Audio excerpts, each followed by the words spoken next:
Sedikit demi sedikit, permasalahan di perusahaan kita sudah mulai terurai. Ya, tapi PR kita masih sangat banyak.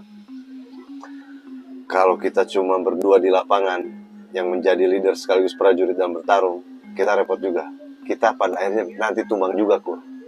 Kita harus cari orang yang bisa jadi prajurit, sekaligus leader, untuk menyelesaikan berbagai permasalahan di lapangan. Oh ya, bekas anak buah Kang Jamal yang kemarin diperkenalkan kepada saya gimana?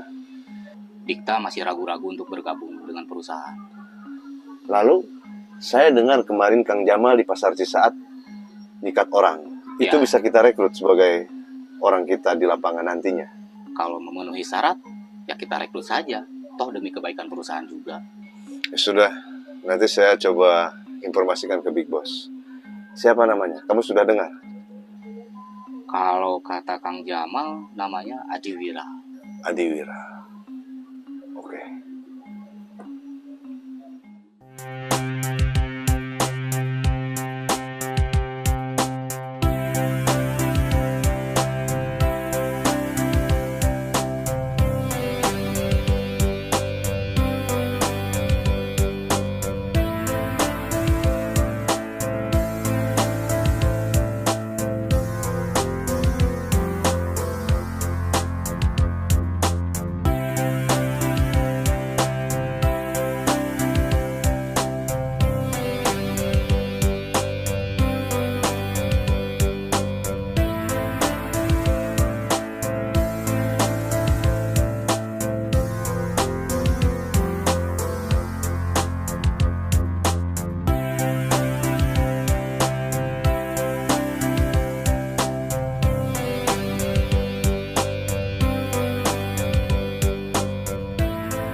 Kamu mau bayar utang sekarang? Iya, Kang. Iya. Atau mobil kamu saya tarik jadi jaminan? Iya, Kang. Iya, Kang.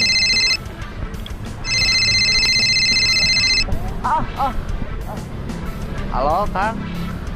Perintahkan Adiwira untuk segera bertemu Pak Pega. Siap, Kang. Hari ini kamu terselamatkan. Tapi kamu tetap harus bayar hutang kamu besok ke dia. Urus dia. Boleh kamu? Urus bisnis ini sama kamu. Kamu ya. Kang, tapi Kang.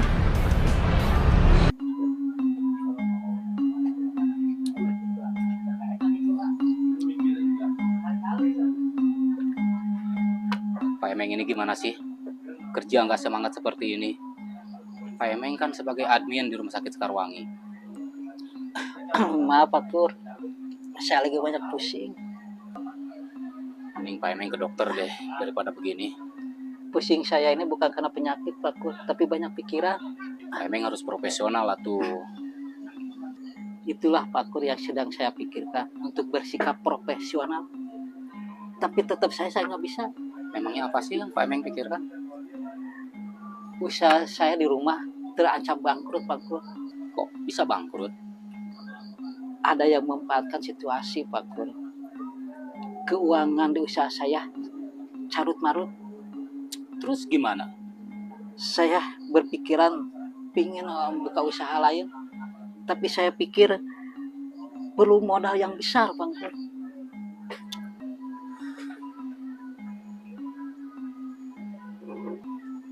Nah, saya punya solusi buat Pak Emeng.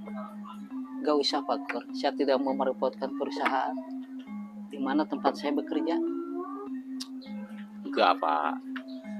Kita pinjam aja modal usaha di bank.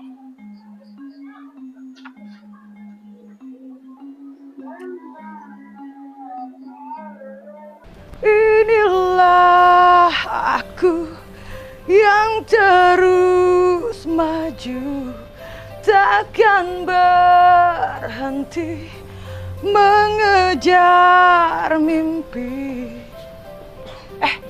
Agam, kamu udah sembuh? Alhamdulillah, Cek. Tapi harus minum obat terus, pereda nyeri. Setelah kejadian itu, Di sini agak sepi. Nggak ada kamu, nggak ada Kang Koboy. Kan ada Dimas atau Ahyar. Mereka nggak pernah mampir. Kayaknya ngiri terus mereka mah.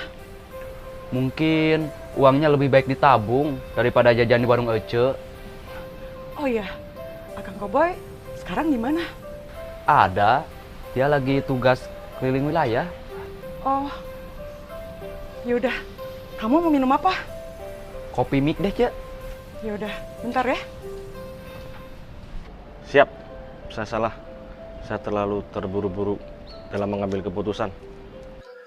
Terkadang seseorang harus merasakan sakit dulu supaya tahu kalau rasa sakit itu selalu tidak enak. Iya Pak, saya salah. Saya tidak mendengarkan arahan Big Boss. Big Boss itu sudah berpengalaman di bidang parkir. Jadi arah bicaranya tidak mungkin meleset. Ya, saya paham Pak. Jadi gimana mengenai masalah saya? Dari pas kejadian, saya sudah mengutus Mr. CCTV untuk menelusuri dan mencari tahu tentang keberadaannya. Saya mau uang saya kembali dan orangnya kita masukkan ke dalam penjara. Butuh strategi untuk menangkap ular kobra. Gak bisa sembarangan. Saya sangat menunggu kabar baiknya. Baik, nanti saya coba cek lagi Mr. CCTV untuk mengetahui perkembangannya. Baik Pak, terima kasih. Gak perlu berterima kasih bro, kita ini partner. Yuk, ya sudah, Waalaikumsalam. Kita tidak bisa menunggu terlalu lama. Uang saya harus kembali. Siap, perintah Pak. Jemput bola, kita juga harus bergerak. Siap Pak, saya kumpulkan pasukan pengintai. Bagus. Saya mau ular kobra diikat di perapian sampai otaknya mendidih. Siap, cocok Pak. Bagus. Memangnya orang seperti saya bisa pinjam di bank, Pak Pur? Setiap warga negara bisa, Pak. Untuk masalah persyaratan tidak begitu sulit dan begitu pencairan tidak berbelat-belit. Wah, cocok ini mah Pak Pur. Kalau tidak salah, limit pinjamannya sampai 50 juta loh, Pak. Alhamdulillah ya Allah, ada jalan keluar. Memangnya Pak Pur bisa menjembatani saya? Dengan senang hati, saya akan bantu Bapak. Memangnya Pak Pur sudah pinjam di bank juga? Bukan saya, tapi Big Boss. Oh, oke lah kalau begitu Pak Pur. Terima kasih sebelumnya. Sama-sama. Alhamdulillah.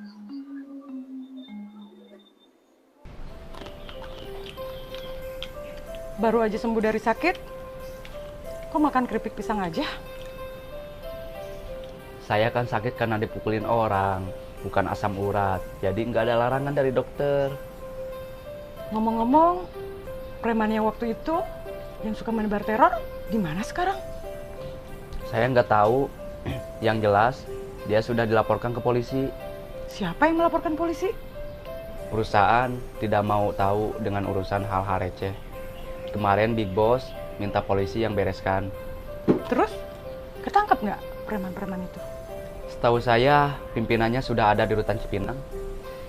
Rasain, biar dia nggak ngulangin kesalahannya sama. Anak buahnya kemarin berhasil lolos dan sekarang menghilang.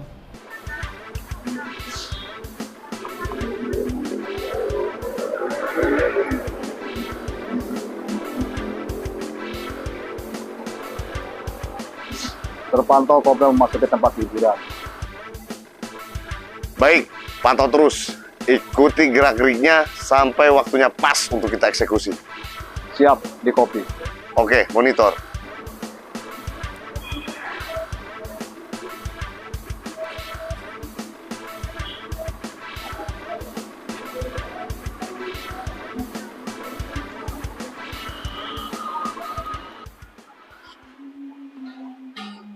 Lapor Pak.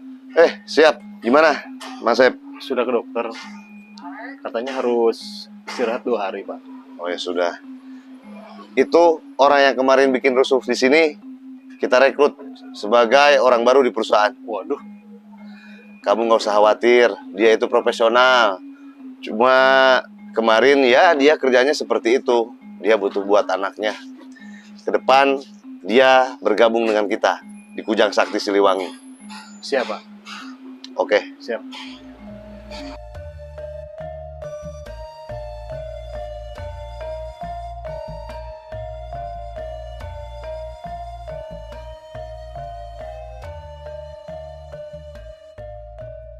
Sudah tahu apa maksud saya memanggil kamu ke sini?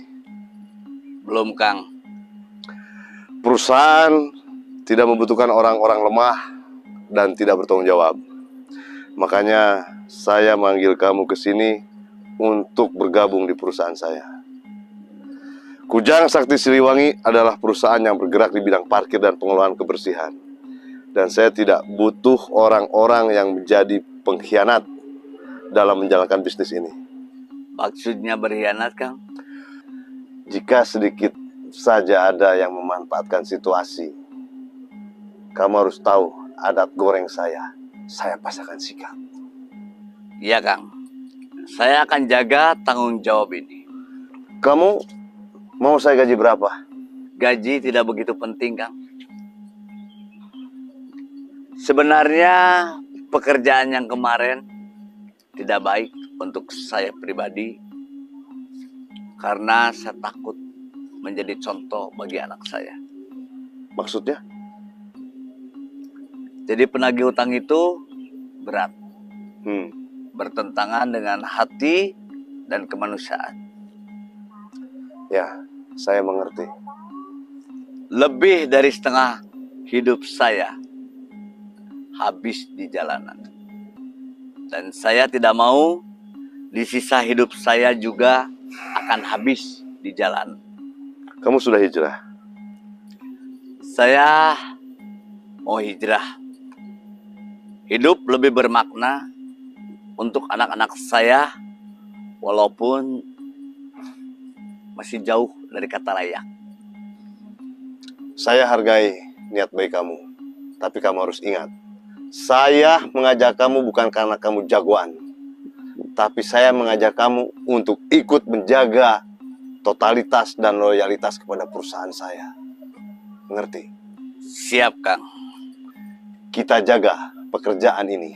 Mudah-mudahan ini bisa bermanfaat untuk sisa hidup kita nanti.